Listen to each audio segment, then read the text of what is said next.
It's like trying to win a car race. Should be a good one. And as you're driving, saying, hey, make it run better. You could have a posse of waifus. Starting off kind of strangely. Slaying the land. Welcome to the show. This is insanity.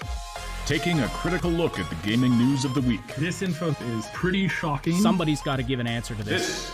This is Augmented Reality. You are watching my favorite channel. I've not heard of them. The Triple S League. Enjoy, guys. Hey everybody, welcome to Augmented Reality, your source for news, leaks, and insights about games in the gaming industry, presented by the Triple S League. Thank you so much for joining us today, whether you're joining us live or after the fact.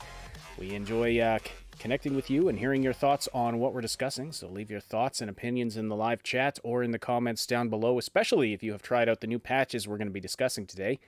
Patch 7 for Baldur's Gate 3, and then patch 1.5, or version 1.5 patch for Cyberpunk 2077. That's a lot of numbers to keep straight. I'm really happy with myself that I got through that without fumbling it. So if you are listening live today, please do say hello in the live chat. Leave us your thoughts, like I said, about those two patches or what you saw in either of the presentations yesterday. We covered the Baldur's Gate 3 one live on our Triple S League channel.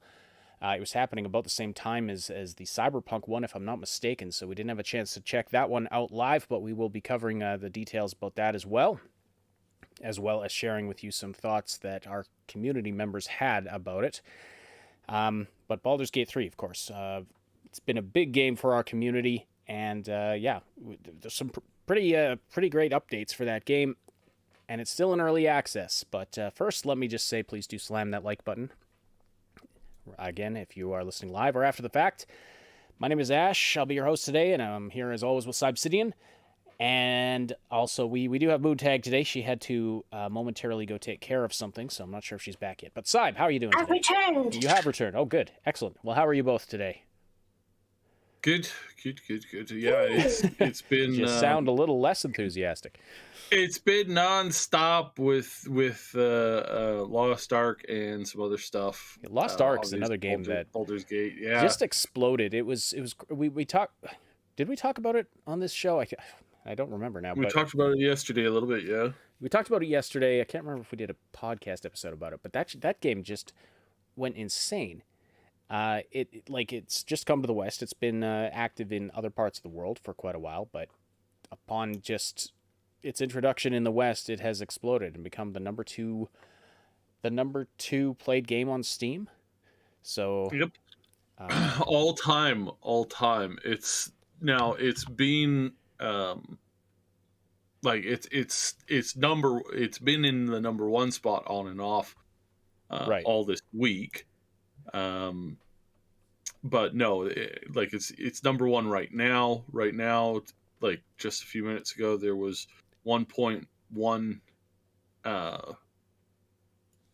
2, I guess. Yeah, I guess it's over 126,000. 1,126,000. Okay.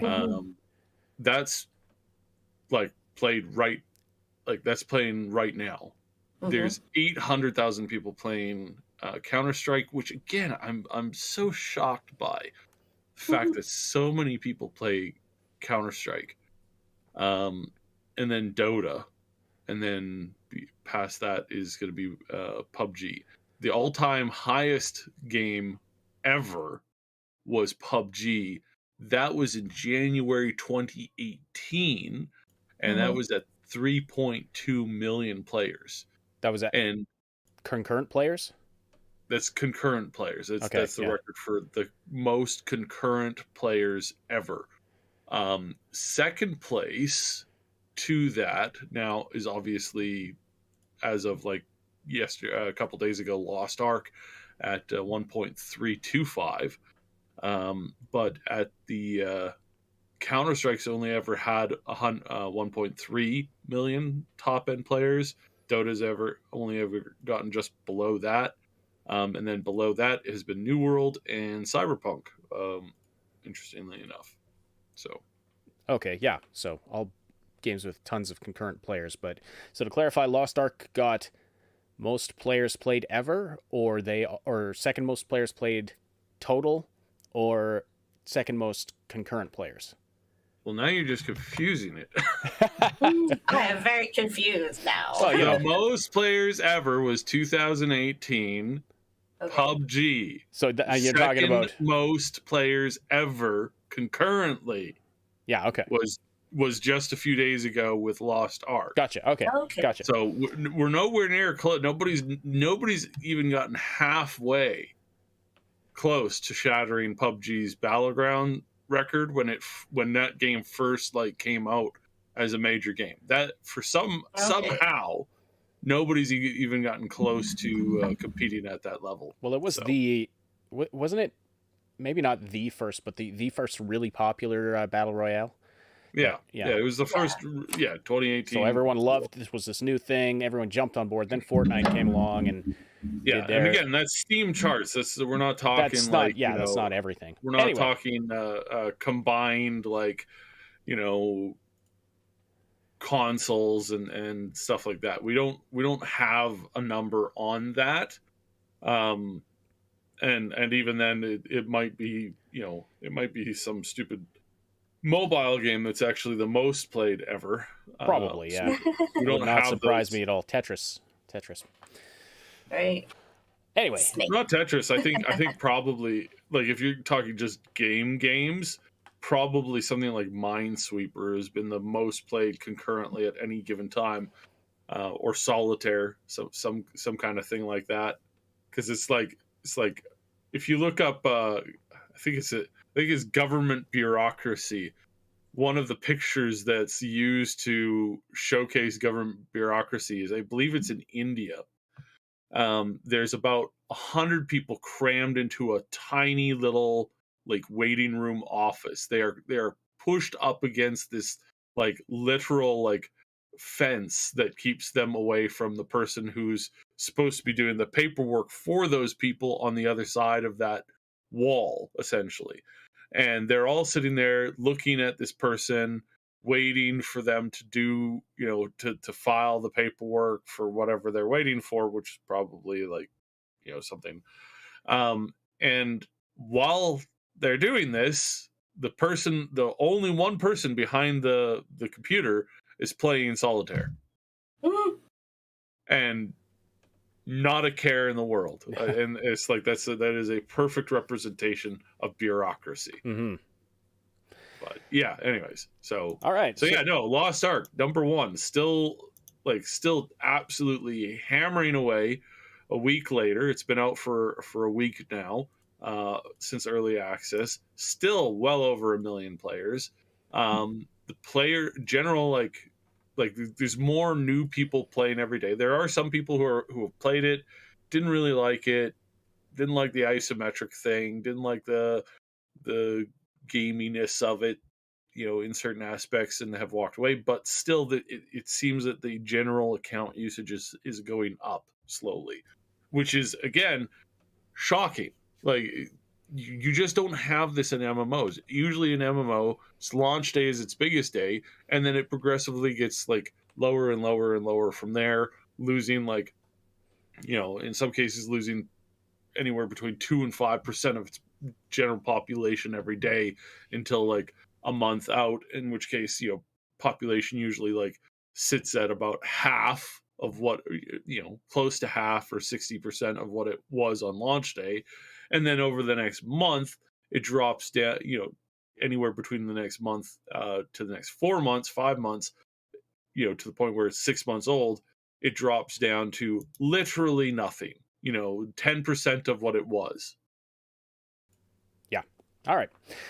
Well, it's another great story of success. It's great to see that kind of a thing happening. And then, of course, you have the attack articles for stupid reasons. That just tells you that there's very little that the gaming media can find to criticize about this game, but they just have to for some reason.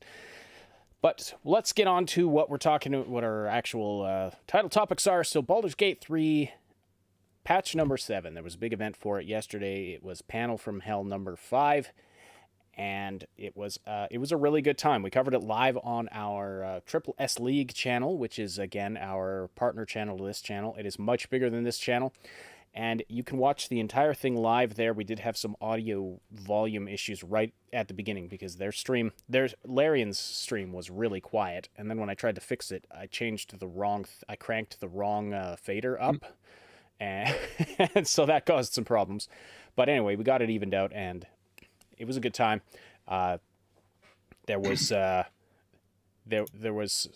something that somebody had worked very hard on for many hours, got destroyed in about 5 seconds. It was hilarious, and no actual Steam Decks were harmed in the making of the live stream. That's what I'll say. But yeah, it was a really good time. It was very entertaining. Plus, we got to see the highlights of what's in patch number 7 and what we got to then see it in action as Sven and a couple other guys. One of them was apparently a popular streamer, although I've never heard of him. Shadow something. I should have looked up his name before starting here. Excuse me. But we got to see it in action. It looked really good. So this has been a big game for our community, so we're going to cover it in some depth. You're not going to go through every little thing listed in these patch notes because they list every little bug fix here. So we're not going to go through every little thing. But the big highlights, of course, the Barbarian class has been added to the game. And it's got 2 subclasses, the Berserker and the Wildheart. The Berserker allows you to grow your rage into a relentless frenzy and gain the ability to deal additional damage in the heat of battle. And when you are filled with... I didn't realize this. This was exclusive to the Berserker when we were watching. But when you're filled with rage, you can use improvised weapons. For example, you can pick up a chair and smash a guy over the head with it. So, Wolfheart. Yeah, thank you, Sunglare. That was the streamer who joined Larian on the stream yesterday, and did quite a good job. So then, as he was slightly better at playing the game than the people who actually make the game. Yep. Which is why their very first their first actual they had an actual win without major failures, right? Because again, it's like everything that could possibly go wrong. They always roll a 1 when they need to roll a 10. They always roll, they always miss their because it's a true live event. It's a have true some live scripted thing happening in the game. Yeah. They were just playing the game live, and so they had planned out what to do, but things didn't always go right. But their ability to improvise was pretty good. But they were able to show all of the cool stuff, including stealth cat throwing, which was just amazing. I mean, that was a very entertaining show, especially if you played the game before. But as a Wildheart Barbarian, you draw from the power of your bestial heart and wield ferocious combat abilities inspired by the eagle, elk, tiger, bear, or wolf. And you flaunt unique facial piercings based on which animal you choose to guide you, although I believe you could also... You could also just change them if you wanted. Yeah, you weren't if you chose bear and you didn't like the bear piercings, you could just change those with another option. So that's nice. Player choice. They're huge on player choice, and I think this is one of the reasons why people love this game.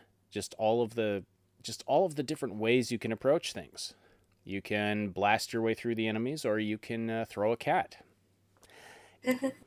We'll explain more about that in a minute, I guess. But the HUD was, I think, in my opinion, was the second best, or second biggest change. Not just the HUD, but item management. Because item management has been a nightmare in this game before. I found it incredibly difficult.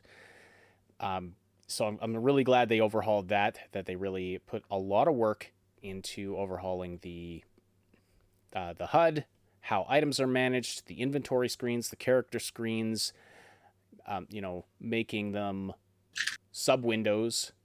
In the case of the inventory and character screens, you can make them like windows now floating above, instead of just them taking up the entire screen. They float above your gameplay view.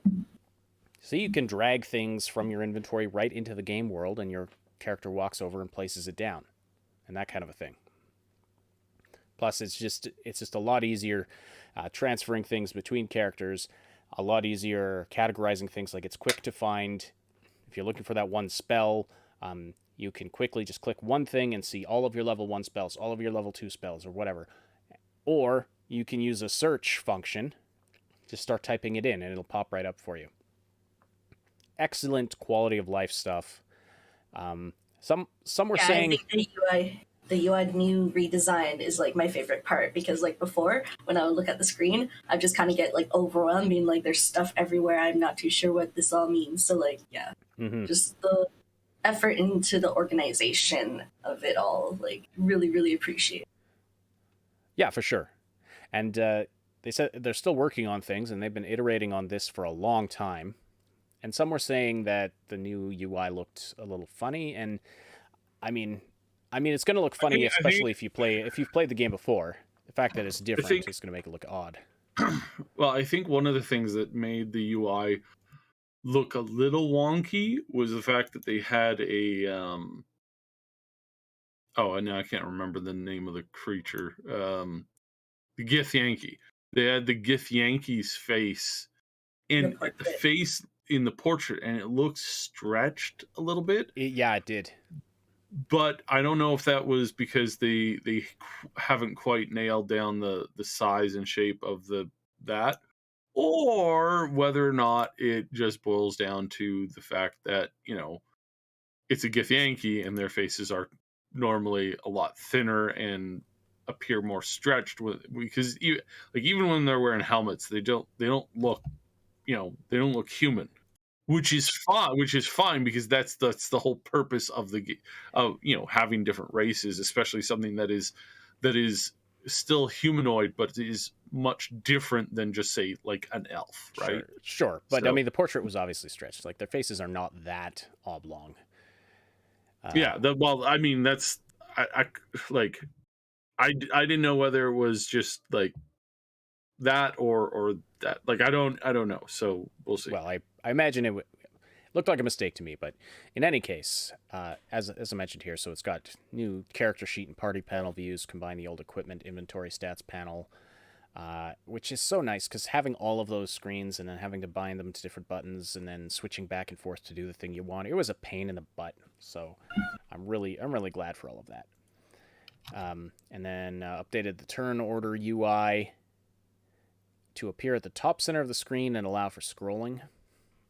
I hadn't noticed that, but yeah, I did notice that it had moved. I don't know what they mean by allow for scrolling, but party management tool below party member portraits that includes toggles for group mode and group sneak.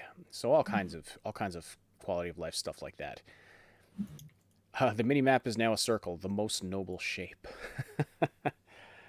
So let's see. Then you have thrown weapons. So you have you could always throw your weapons, but they would do damage based on their weight stat. So throwing a 1-pound rock or throwing a 1-pound axe would do the same damage. Now the thrown weapons do their damage based on their damage stats, and so it's a deliberate sort of throw, using it as a thrown weapon as opposed to a melee, like a handheld melee weapon that you're just throwing. So that's really, really good. Barbarians will begin the game with 2 hand axes in addition to the primary great axe weapon. So thrown weapons include daggers, javelins, hand axes, and spears. So thrown spear, I mean, that just makes sense, and that's really good. I'm glad they're adding that in. And improvised weapons, you can now attack by using furniture, instruments, animals, limbs, and NPCs as improvised melee weapons. So there's actually going to be a reason now for somebody to carry around a literal bag full of, you know, big weapons and swords. Mm-hmm. So up here it says, as a Wild Heart Barbarian, you can flaunt unique... No, that's not the one. You can use improvised weapons as a bonus action. Oh, okay. Yeah, so improvised action. Weapons, anyone can use improvised weapons. Anybody can use it. Anybody but you get can a bonus action when you're like a barbarian in the Barbarian Frenzy. That's really cool. And again, it's like some people were saying, you know, it doesn't seem very realistic. It's like, no, you want to throw something, you've got a free arm and you want to throw something at a horde of goblins coming towards you. What better than another goblin? Right. Like, It's right there. I mean, that would scare the ever living, doo-doo out of most If you saw, people. yeah. I mean, if you saw one of your allies suddenly thrown and hurled towards you, knocking another or killing another one of you, it's like, oh, okay, this is bad, right? It's like that's what I think, and it's that whole like Hulk versus Loki kind of concept too, where it's just like like, I don't need weapon, I use you as weapon. Well, all yesterday I was thinking while we were watching that, like you could role play as the Hulk in this now. I mean, if only you could get the ogre body kind of, or a big hulking body kind of thing. They don't have that yet, but they have it as an NPC. I'm sure someone will mod that in. Mm-hmm. So I mean, there's again so much here. There's a bunch of new animations, plus they revamped a whole bunch of the cutscenes, added new cutscenes, because in addition to all of the changes to the gameplay mechanics, there's new content in Act 1 now. There's new content in Act 1, so if you're playing through it, you will encounter new stuff. It's not just the same stuff you're encountering in a different way. There is new stuff, new quests, new characters, all of those kinds of things. Mm-hmm. They re-recorded, remastered portions of the narrator's voiceover, so it is still the same narrator voice. So, I mean, someone was worried about that yesterday. It's still the same. Yeah, no. They made her say things a little bit more clearer in certain cases. There were also some times where the things didn't quite match up properly. Also, now that whole like glowing symbol, they've actually managed to finally add that. So you instead of before when you had to use your imagination, you actually saw the glowing effects when she's like, the symbol glows. It's like you actually see the symbol glow, and it actually matches up in real time now. So I don't think they re-recorded every line of hers. There's some portions. Stuff sounded very, I think it was just portions where it was like, this didn't quite fit the ambience or the feeling of this particular moment. So I think they just added basically more voice lines to it, which is great because she's a wonderful voice actress. I would do some probably some very illegal things if I could guarantee getting her to read my do the narration for my book. But it's just like, she's fantastic. I love her as a voice actress. So yeah, there's probably legal ways to accomplish that. Yeah, there's probably legal ways to do it too. A lot of money. Probably not something I can afford though. Yeah, exactly.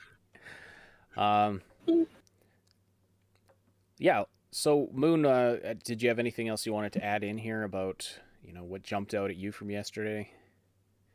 The scream of the Barbarian. Oh yeah, yes. Just like when he goes into like his rage or his frenzy mode, and he just goes, "Arr!" It's very satisfying. Very satisfying to listen to. So I really like that. Right. Yes. They also added this room portal system, which conceals. So basically, if the door is closed and there's no way. There's no access into a room, you can't see what's in there. It's just black now. Yes. So this is really great because, again, for like sneak modes or like some of these other modes where you could see everything, and you were like, okay, well, I'm just gonna use throw the cat in there. I'm just gonna use my sense of not echolocation, clairvoyance. I'm just gonna use my clairvoyance to know that I could send one character into the side room and to come at them from the back just as I open up the main room. And it's like, you can't do that anymore. Now, you actually have to scout it out kind of thing. You actually have to scout it out. You actually have to like plan a little bit more. that's good. I like that. And again, I was like, I knew that they were going to do that eventually because they had mentioned it somewhere beforehand. But yeah, it was quite clear that they were, that they were actually going to be actively doing this to try their best. Mm-hmm. So now it still needs some improvement because when you open the door, it's still just a big black void until you actually step into the room, which doesn't make a lot of sense. Mm-hmm. You should be able to, once you open the door, you should be able to see in. It'd be cool to have characters in the room react to the door being opened too, being like, what, is someone over there? Like, so. Who did that? That would be... What is going on? Yeah. Someone stole my sweet roll. Yeah. Somebody stole your sweet roll and then took an arrow to the knee. So we should explain the cat throwing thing, though. So they demoed it. By the way, you want to see this in action? You can go watch, again, our stream yesterday, and you can skip ahead a little bit to where they're actually playing the game, and you'll see all this stuff in action. You'll see the new UI. At one point, Sven, he does a back-and-forth comparison of the old UI versus the new UI, but they did this thing in the Whispering Depths where they demonstrated how you could get past a big whole bunch of combat where you're fighting spiders and ettercaps and things, and get to basically sneak through to get this gem. That's the MacGuffin you need to open the evil book kind of a thing. But what they did was, instead of, it's like this, there's this huge chasm that separates you from the area where your target is. You can then there's this passage that goes around where you would encounter all this combat. But what they demoed is they had a druid in the party who turned into a cat. Then they had a barbarian, and they gave the cat Featherfall. They gave the barbarian some I think it was the barbarian strength potion. They gave him strength potion, stuff like that. Yeah. And then they picked up the cat and threw it across this cavern. So they threw the druid just way far. And it landed on the other side. And the spiders on the other side were triggered by it. Were like, because they forgot to stealth. So for a second, the spiders knew that the druid was there, but the druid cat was able to sneak away. And they had this. I think this was new too, wasn't it? Or maybe I just don't remember. But they had a glowing spot on the ground that indicated this is where the enemies think you are. And the druid snuck away from that. Or like, this is the last position where the enemies knew where. Yeah, I don't know. Where you were. I don't know if that's new. I don't think it's new. I think it's always been that way. That may be. I may have just forgotten it. But anyway, it was cool. So he was able to sneak away, though. The spiders didn't find him again after that. They got the thing, and then they jumped into the Underdark. And Featherfall ran out just as the cat was jumping. And the cat died. But then they went down and resurrected him. So it was okay. It was okay. For you cat lovers. Plus, it wasn't a real cat anyway. It was just a druid, so, Just a druid. Just a humanoid. Who cares? So, anyway, if you were watching yesterday, or if you've had a chance to try this out, now, Moon, I know you've installed it, but you just haven't been able to actually load up the game yet with the new patch, right? I'm going to be playing it today. Okay. I was caught up playing Lost Ark yesterday, so... I'm just seeing if, no one's really discussed it too much in our Baldur. We have a Baldur's Gate 3 there's chat room. A lot of our members have decided that they're not going to play any more of the alpha, early access. I don't know, every single time. They're not playing any more of the early access until they get until it's fully released. Yeah, they don't want to keep playing it and overplay it and get tired of it, kind of thing, because it is just the first chapter, the first act that's on there. So they want to leave some stuff. Like there was a new area added in the last patch, I believe it was the last patch, that really expanded on the story and what was going on. And there were some of our members were like, "Don't tell me what happens. I don't want it to be spoiled."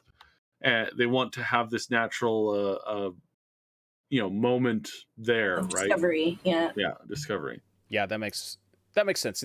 There are only so many times I think you could play through Phase 1, Act 1 of the game. Even if they keep adding new stuff. Yeah, eventually you're... I think I'm almost at the point... If they add another really big area, I might pick it up again before full release. By the way, we do have... And they didn't give a release date, but their estimation at this point is that they're about a year away from being finished development of the full game. So we're looking at another year.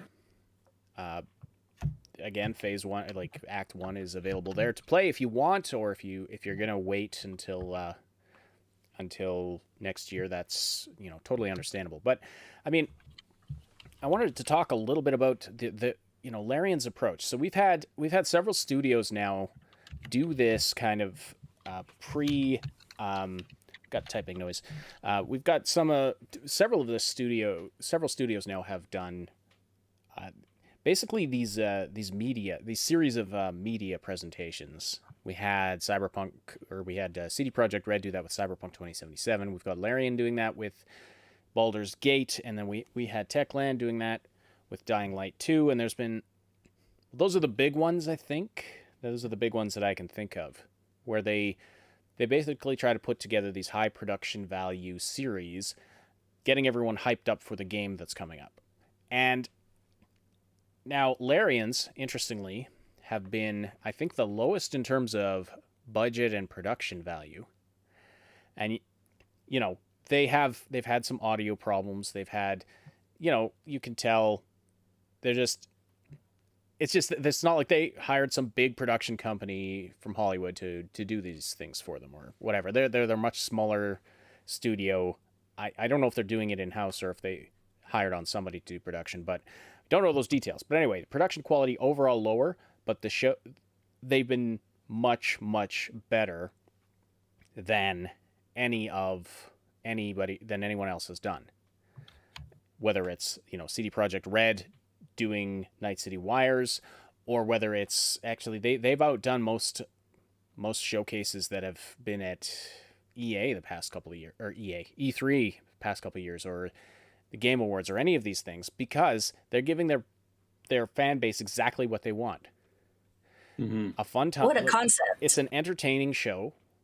It's kind of silly and a duct tape production, but it's entertaining. But they're not giving you these just a whole ton of CG trailers and feeding you a bunch of BS. They get right into it. They show you the gameplay. So yesterday they did this whole introduction section where they went around. They had a whole bunch of their staff there. They all went around and everybody talked about things they had contributed. And everybody was in costume. Yeah, well, that's part of it too, right? They're so fun. It's like, it kind of feels like you're at a convention or something. And then they just dive right in without too much delay. They dive right in and just play the game and show you exactly what's going on with it. That, combined with their releasing of the early access, the entire first act in early access, and we talked about this yesterday, this is a really good system. We were all soured, and you had said, especially you, Cyber, you were soured on sort of the pre-game hype after Cyberpunk 2077.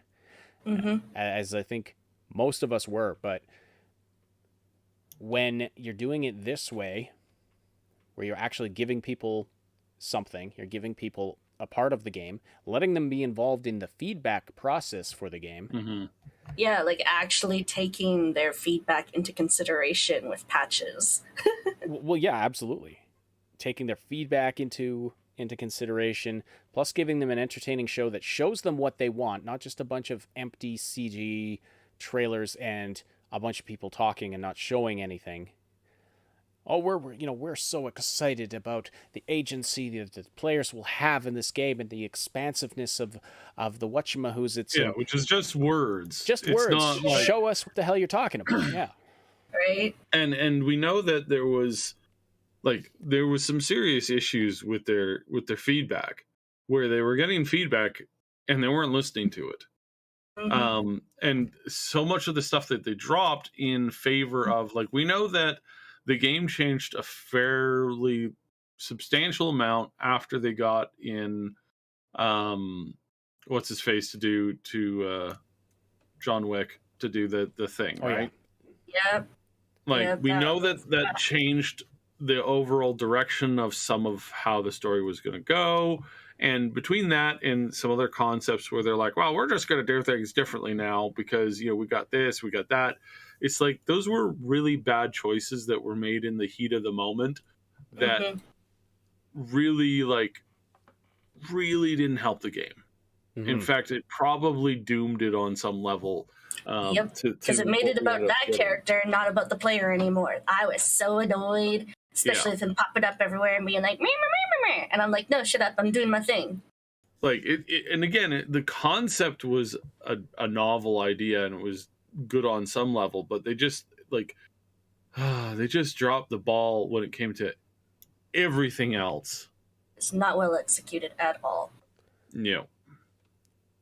Like, I watched Trauma playing it yesterday in the Discord channel, and he was like, yeah, let's see what this new patch has. And he's like, okay, we got these different apartments that we can get, something that was apparently promised like in early development, but like didn't actually come to fruition until now. And they fixed the bed animation, apparently. You can actually go to bed and put your head on a pillow. Wait, so you're not lying sideways on the bed? Yes, but I only saw this in one of the new apartments. I didn't check it in like the original apartment that you got, or whatever the little like small mid-range apartment. Like he showed me the corpo one, and apparently the one for the nomads was like more downscaled as well or something. I don't remember. He didn't show that one to me. But then we also went to the streets, check out the any improvements there, and we saw this guy who is sitting in like the invisible car with just like a frame under him, and it took like half a minute to load the rest of the vehicle. We went to a nightclub, and there was about the same number of NPCs. There was like not much increase to the population whatsoever. Was he playing on a next gen system? I can't recall. I don't know how. This is Trauma. Trauma's one of our. He's a very active member of our Discord community. I think he was just playing on his PC. I think so too. So, I mean, the next gen. If you have a powerful enough PC, you do get some of the next gen updates, and we'll go into what those are. But again, I just feel like, and this is a perfect segue, but I feel like a lot of studios can learn a lot from what Larian is doing, and they're being very successful with it. Like when Baldur's Gate comes out, when Baldur's Gate 3 comes out next year or whenever, you know exactly what you're getting with this game, and the community has had a ton of input into it. Last year, when Cyberpunk came out, that was absolutely not the case. And I would say that, Techland did it was middle of the road. I feel like, they at least delivered what they were promising in general, I feel. And they delivered a really good product in Dying Light 2. Although, they did a better job than CD Projekt Red, in my opinion, but they didn't go as crazy overboard, and they didn't start the pre-launch hype years in advance, right? Like CD Projekt did. So that's anyway. On to what's new, I guess, with patch number 1.5. So we've got this graphic here that's basically the high-level overview of this. So new weapons available on all systems. They've still got Stadia on here, even though Stadia's going the way of the dodo, are they not? They fired their like head person. Stadia got demoted. They didn't fire him. They demoted him, so he's no longer he's no longer in the inner club, which is like, when you have a failing product, the thing that you want to do is just completely abandon it, right? Because that's what you do.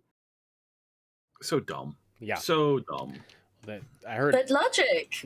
I heard that they were selling it off or something, selling off the tech behind it or something like that. So what's going to happen to people, the three people who actually are using Stadia, I'm not sure. Anyway, additional apartments for V, as we've already talked about a little bit. So yeah, there's various apartments you can rent around the city. It's something people wanted. Plus, there's apparently additional customizations for the main apartment. I don't know if those apply to the additional apartments. I believe it specifically said main apartment in the patch notes. You get a hairdressing mirror. So this basically means you can change your appearance in any mirror, or in the mirror in your apartment. Oh, yeah. At least. Yeah. Trauma went through that a little bit, and we went through like the different colors, and like most of the colors actually match what you see show up on your character. Granted, like my criticism is that some of the colors were very poorly chosen. Like he clicked one that looked kind of like gray and blue highlights, and it just came out really muddy on the character model itself. But like some of the other ones, like the purple and pink or the green and orange, actually changed to match what the color square said. But even then, I was like, that's a mild improvement. Right, and then we have rebalance of gameplay, economy, and loot systems. How have they been rebalanced? I mean, we'd have to dig deep into the patch notes to really get a good idea of that. We will go through some of the patch notes. There's too much to go through every single one, obviously. Ray traced local shadows, so on Xbox Series X, PS5, and PC, if your PC is capable of it, you can turn on the ray tracing. You can turn on ray tracing, basically. Obviously, the older generation, the Xbox One, the Series S, and the PS4 don't support that. Then, various visual quality improvements. Okay, so this is getting very, very vague. Improved crowd reactions. That's, if they did that, I mean, that's again another important thing. If they did that, the crowds were just Blasé. Yeah, and they're all doing this I'm afraid animation. That's all the same for everybody. I don't know. There's so much. Yeah, okay. We're gonna try not to nitpick too much. And then the DualSense controller features have been enabled for PS5. All right, so let's look at the actual patch notes, though. So some of the next gen. So we knew a next gen version of Cyberpunk 2077 was coming, but some of the next gen features are already being enabled. So is this their next gen version, or is there still another one coming? I mean, I know basically you get it regardless. You know, if you own the game, you can have access to any version of the game. But if I wonder, like, do we know, Cyb, if this is the next gen update, or is there still more coming with that? Well, I think there's more coming with, like, obviously a lot of this stuff only affects the next gen consoles. Right. Where we go from here, I don't know. Like, I really don't. Are they going to continue to like add and change stuff, or are they now working on DLC? Again, we don't really know because they aren't being that like vocal about it. So, right. So we have a whole bunch of new graphics modes available for next gen versions, essentially. And then here they have the apartments again. There's 4 of them that you can get in various parts of the city. And you also get some buffs for interacting with certain things in your apartment. I mean, talk about basic stuff. Taking a shower, for example, gives you a refreshed status for 1 hour. Drinking coffee gives you an energized status for 1 hour. So this is good stuff. You have to wonder. An attempt was made. Yeah. Yeah. I think the other thing too is like they're finally getting back to adding some more RPG elements to the game, and why they walked away from that to begin with it's just completely beyond me. Like that's one of the things that we heard early on, like before this game was rebooted, was like RPG, and then it became shooter, and they even promised, oh yeah, we're not taking away the RPG elements, but they did. They took away basic things like food and rest buffs, which is predominantly a RPG thing. And why? Because, oh, well, it's not really, doesn't really fit with the shooter aesthetic that we're going for. It's like, which doesn't make sense. You can have shooters with all of, you can have an RPG shooter with all of that in it.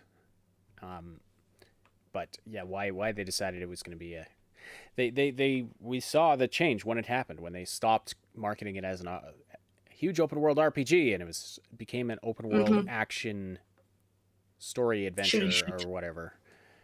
Very poor balancing choice. So as far as the living city, let's dig into this a little bit, because I think this is what a lot of people in our community had issues with. This is what I myself had a lot of issues with. So I'm just going to read some of these, and then I had a couple of our members on Discord send me their thoughts on it, those who have actually installed and played the new update. So, multiple fixes and improvements to NPC melee and ranged combat AI and reactions, including taking cover, positioning, reloading, equipping weapons, dodging, blocking, and many other features. Okay, this is good. If this plays out as it sounds like what they're describing here, that's really good. Because yeah, the AI was crap in this game. The combat AI, well, the AI in general was crap in this game. Again, nothing like what they had initially sort of promised us. Multiple improvements to dismemberment triggers, hit reactions. Okay. So general improvements in that way. Enemies are now better at blocking and evading. The whole experience was like, Jamie Oliver trying to like make you, fried rice, and you end up getting this wet risotto. This is your third reference to that series in I know, 2 days. It's so funny. Further diversification of melee and ranged combat behaviors. Okay, so lots of combat and AI improvements, and I'll read you in a second what our community members actually think of those improvements. Crowd improvements. Aggressive crowd behavior. Certain NPC archetypes can and will enter combat with the player when provoked by aiming, shooting, or fighting. Due to some technical challenges, this change is not available on the previous generation of consoles. So that comes only to next-gen consoles and PC. And that's the kind of thing where I don't want to just see graphical improvements with the next-gen versions. I want to see this kind of improvement. I want to see better crowds, better AI, that kind of a thing. Improved crowd reactions, pathfinding, and despawning. That's always good. Drive model. Introducing an all-new burnout mode. Hold gas and brake to engage. And steer to rotate. Okay. It says drive model, but I guess this is car improvements in general. Visual improvements to traffic. Panic reaction to traffic. Reactions to fender benders. Vehicles now have a wider range of reactions to being bumped into. Rather than just driving off? Like, why doesn't the driver get out and yell at you or something? That's my question. Well, I mean, in Night City, it's probably best to just not. Yeah, it's like unless you're well armed, stopping to be like, "Hey, why did you slam into my vehicle?" Probably not a very good idea. I mean, generally, that's not the greatest idea in the world, but yeah. Well. Yeah, just nobody said that, but you could have different archetypes of NPC drivers too. Like they said, they wanted this to be a living, dynamic city, and yet this is true. No, you're right. Yeah, you could even like roll down the window and like shout at the other person. Yeah, but the cities are like the NPCs are just robots, whether they're driving or walking, whatever. They also drive like crap. I hope they improved the driving AI. It was. Oh man, I was planning to do, or I did do a montage of just NPCs randomly crashing into things in their cars. So, NPCs, okay.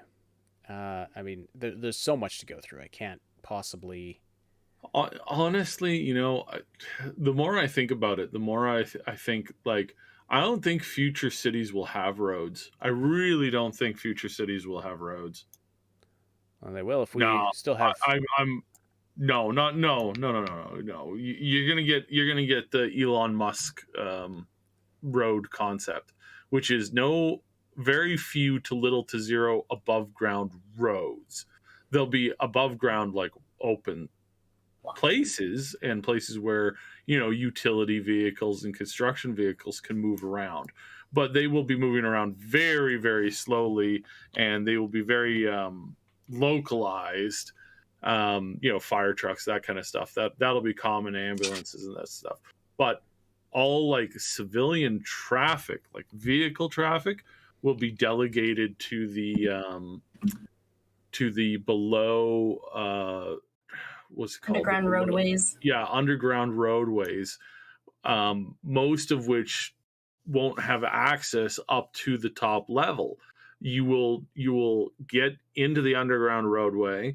A vehicle cart will, like, literally drive your vehicle around to certain locations within the city, and then once you're prepared to leave the city, it'll take you to a causeway course where it offloads your vehicle, and then you get onto the road and you drive away.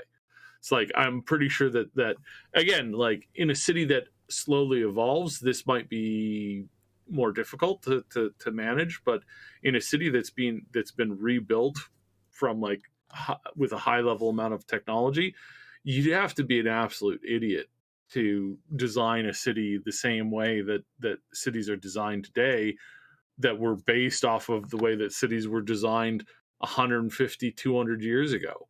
It's like, if you have modern technology, not even modern technology, if you have future technology, there's just certain things that you're going to be like, all right, we can fix this. Like, and it's just at this point, it's just like it just makes sense. Like, why have all the vehicle traffic, engines stuff running above ground when you can run it underground? You can capture all that carbon, because that carbon, if you're capturing it in that kind of way, I mean, it prevents it going into the atmosphere. B, you can actually, like, turn it into something useful. So yeah, well, sure. Like, I mean, of course, I agree, and in principle, this is better. The question is, who pays for it?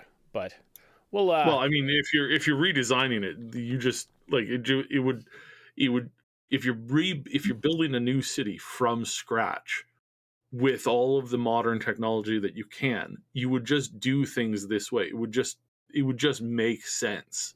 Well, sure, it makes sense, but again, yeah, what you're describing obviously costs a great deal more than putting roads above ground. Well, in some cases, no. In some cases, if you have an automated boring machine like Elon Musk has, yeah, sure, you make the argument that it's more expensive to do it initially, but I mean, the cost of road maintenance and repairs due to weathering is one of the biggest costs that most cities have to deal with, especially cities in, like, colder climates where ground movement and distortion is a common thing. It's like, as soon as you enter that into the equation, it's cheaper to just do it underground from the long term. You think government bureaucrats can think long term? No, that's what I'm saying. Night City wasn't built by government bureaucrats. It was built by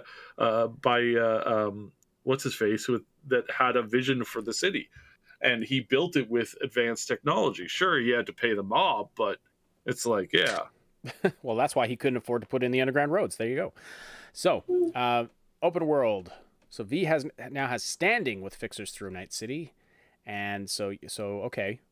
So I'm guessing that means if you screw up with a job for the fixer, then you won't get the best jobs, that kind of a thing. That's a good dynamic if that's what that means. A fixer will offer you another set of gigs only after the previous set is completed in a given district. Completing all the gigs for a fixer will earn you a special reward, excluding Mr. Hands. Sorry, he just doesn't like you, Chum. Okay, is that really a standing? Is that really having standing with him though, or is it that just sounds like progression through a quest tree? I mean, to me, it sounds like progression, but that's just going through a quest tree. That's not actually having like an affinity level with your fixers. Crowds are more diverse during the day and at night. Let's see. So anyway, that's a taste of what it is. But what about the actual experience of this? So we've got some comments in the live chat, plus we've got some comments in our Discord server that I will read for you all. IX says, yes, this is the next gen version. Okay, good to know. And let's see here. Game Notes says, yes, sounds like time to replay. Okay, interesting. Well, and let us know what you think of it. Like, if you... Game Notes, again, another very active member in our Discord community. And by the way, join up the Discord community if you are looking for people to talk about all of this stuff with, if you're looking to find people to game with, if you are looking to just find a great community to hang out with and enjoy your fandoms with, check out our Discord community. We've got lots of great people, lots of great mods, lots of different rooms. We've got dedicated rooms for both Cyberpunk 2077 and Baldur's Gate 3. We can add more rooms as needed. There's as well as the animal channel. Yeah, there's like the food channel, the anime channel, lots of stuff you can like geek out over together. It's great. Yeah, absolutely. So whatever you're interested in, you'll probably find it there if it's some kind of entertainment fandom. Let's see. IX says, if you get into Cyberpunk now, your experience will definitely be a lot better than it used to be. And Game Notes says, yeah, but traffic in Night City is always going to suck even in the future. Yeah. Well, yeah. Even if they make the most economic version. I'm thinking of the iRobot thing, right? Like that's what I think. That's what I honestly think things will come to. But I don't know. We'll see. So nobody, way back at the beginning of the show, and I didn't address it then just because we were talking about Baldur's Gate at that point, but nobody says, so what if Cyberpunk got patched? The story is, I mean, you could definitely make that argument. Yeah, there's no changes to the story here. You're going to be playing the same story no matter what. So yeah, if you're still listening, nobody, thank you for the comment. So I did get a couple of pings from folks in our community who wanted to share their thoughts. I wouldn't call him nobody. I mean, he's clearly somebody. Yeah, but somebody is nobody. Oh, sorry, no. Who is it that you're talking about? I'm talking about nobody. Nobody had this opinion. No. Well, then why are we talking about it? If nobody had the opinion, then that doesn't make any sense. Somebody had the opinion. It was nobody. Oh. Okay, so are you going to tell me whose opinion? Okay, so again, nobody in the chat had the opinion that I just read. The user nobody. Oh, okay. So we're doing a who's on first thing here, which is yes, I knew what you were talking about. It's just Sibes corny sense of humor. Yeah.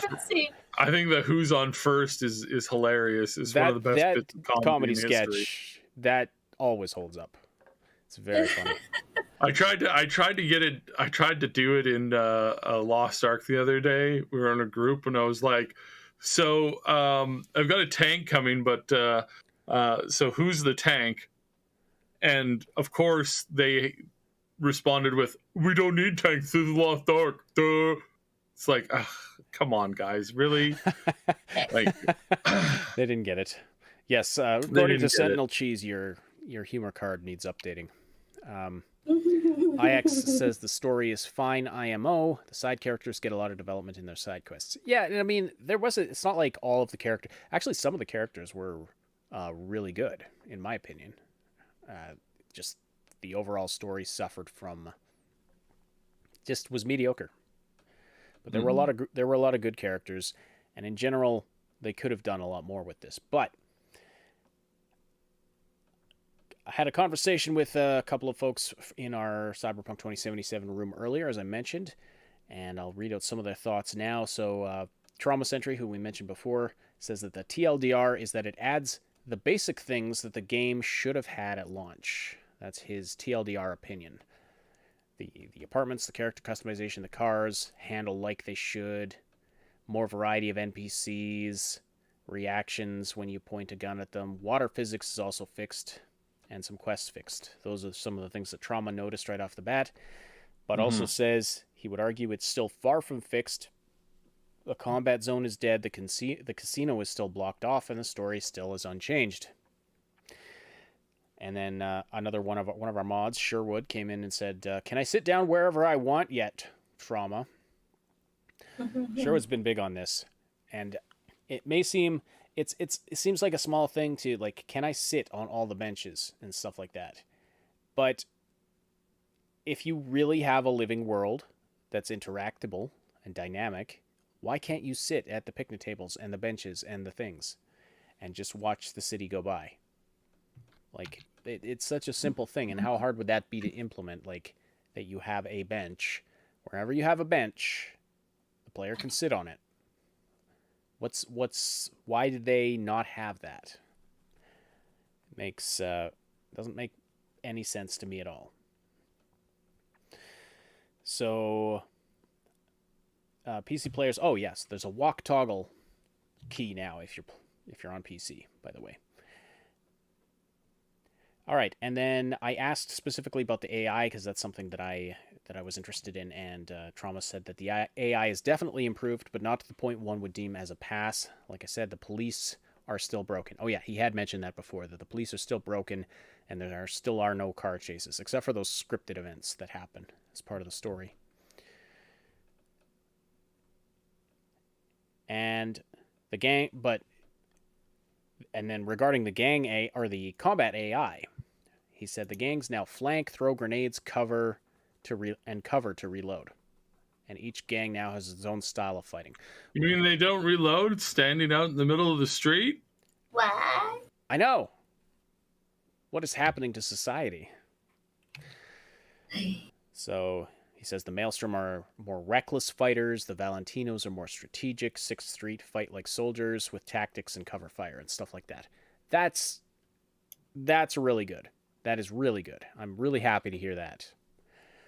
That's, again, like, this is such basics for a game that was claiming to be next generation and, again, just an immersive dynamic world. This seems like baseline stuff. Why would all your gangs fight the same? So yes, I agree. It should have been in the base game. I guess the big problem is they overpromised right off the bat. They weren't able to deliver, and they eventually had to deliver something. But now it's getting to the point where I think a lot of people agree it's getting to the point where it should have been at launch. Mm-hmm. Tastes like failure. Like Jamie Oliver's cooking. So Ghost MD in our chat, not in the chat, in our Discord server, also started a new game with the new update. He says it seems okay so far, outside of the missing features, bugs, and glitches. He said missing some of the bugs and glitches are gone, as far as I noticed. Even decent performance for my old GPU, so performance improvements, good to hear. Mm-hmm. Car chases are still missing. On that feature, I think mods are the best hope. Yeah. Yeah, and I mean, to have the dynamic, like the car chase feature is already built in, but it is scripted.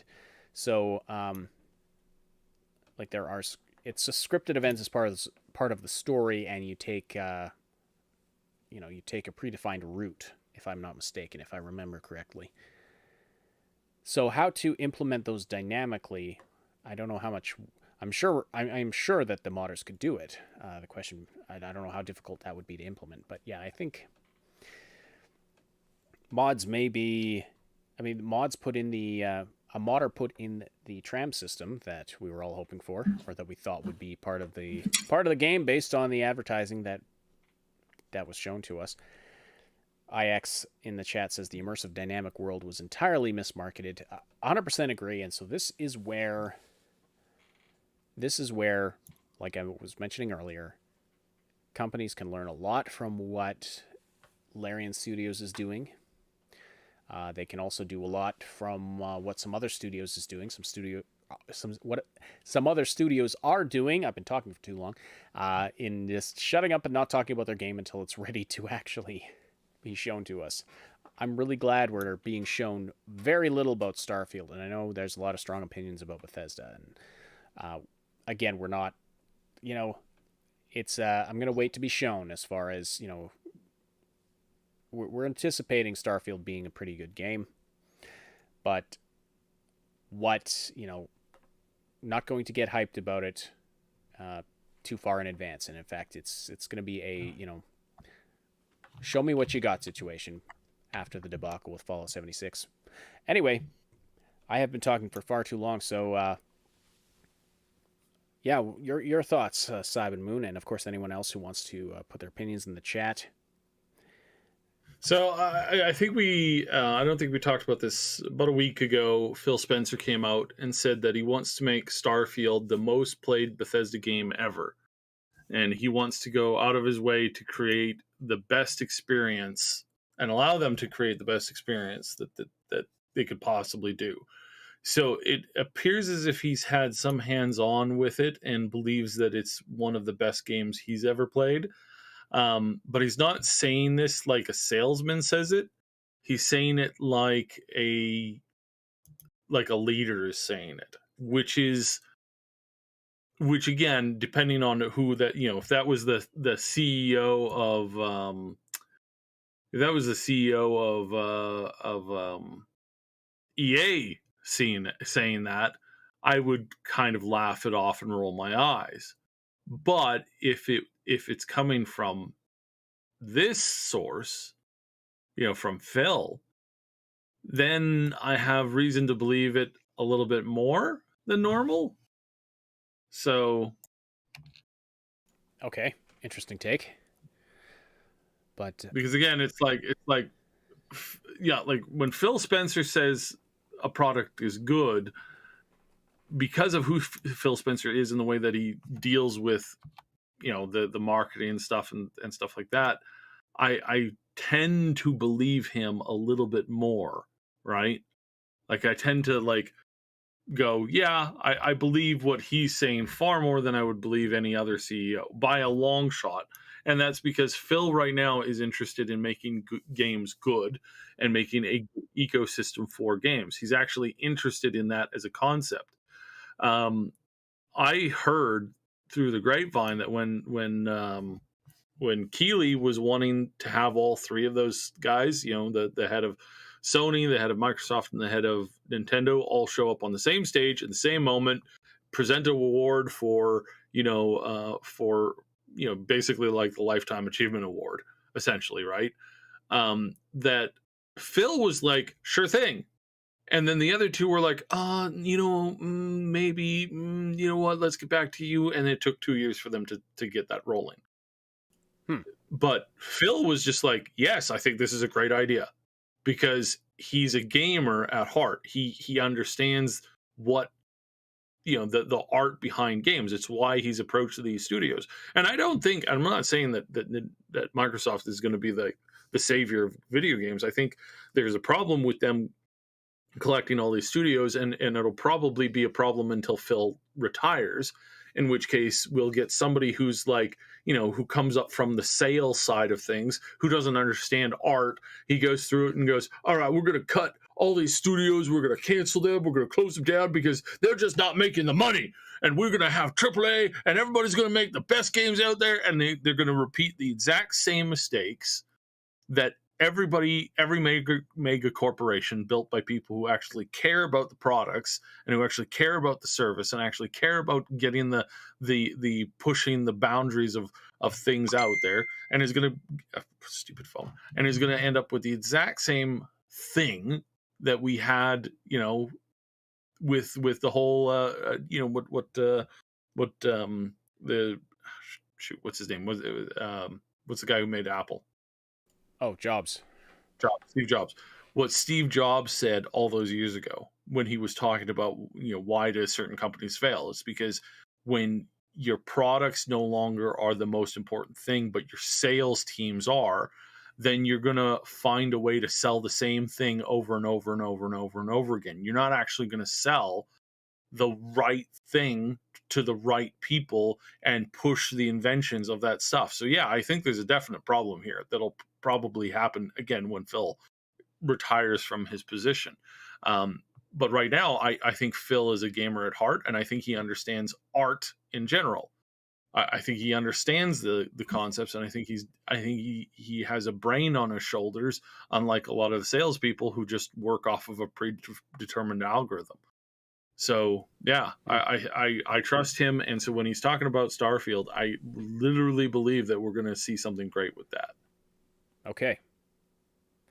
Any final thoughts about Cyberpunk, or have we talked that to death? I haven't played it. I haven't touched it. I'm angry about other things going on behind the scenes.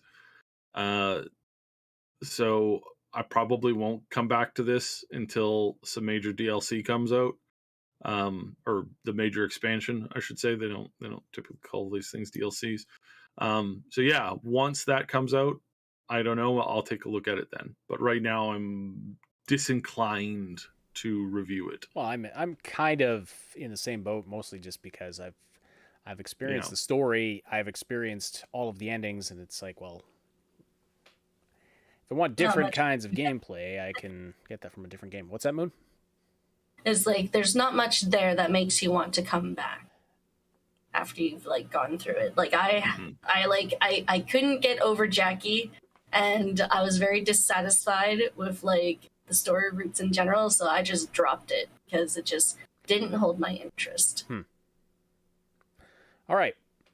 Well, I guess we will wrap that up. I mean, it's been a bit of a slow news week. The biggest story I saw is that Ubisoft employees, 200 days have passed since they initially demanded changes from management, and they're still waiting for change.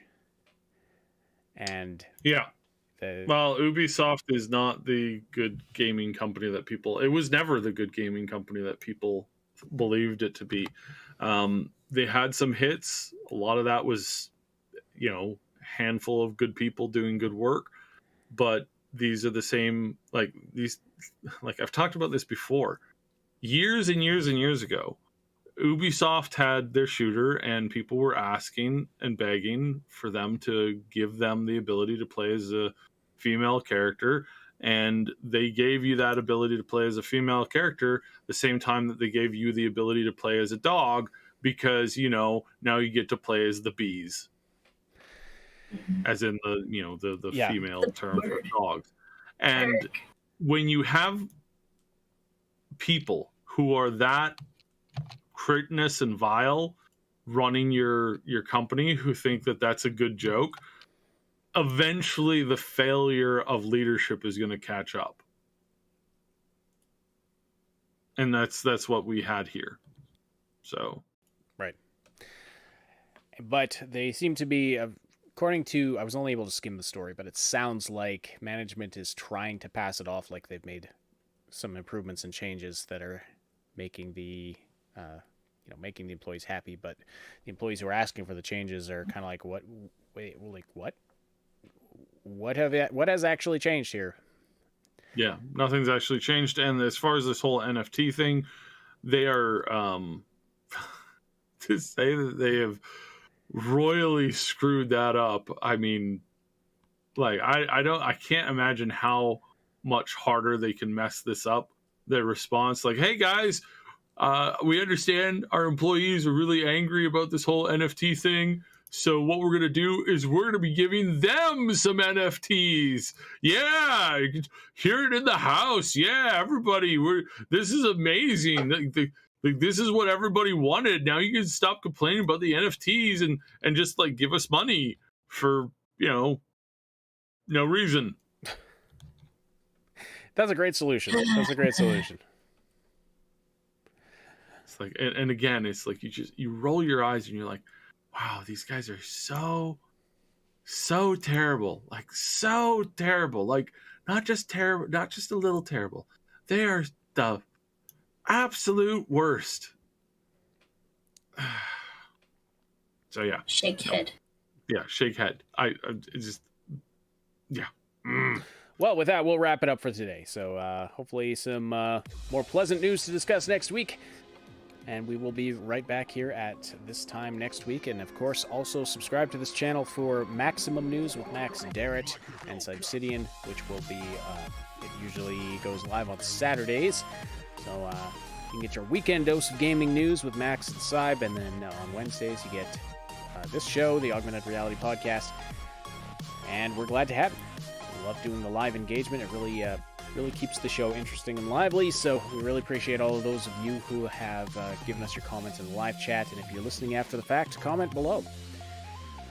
And please do slam that like button if you haven't yet. It likes it rough, and it tells YouTube that you appreciate this content. It tells us that too.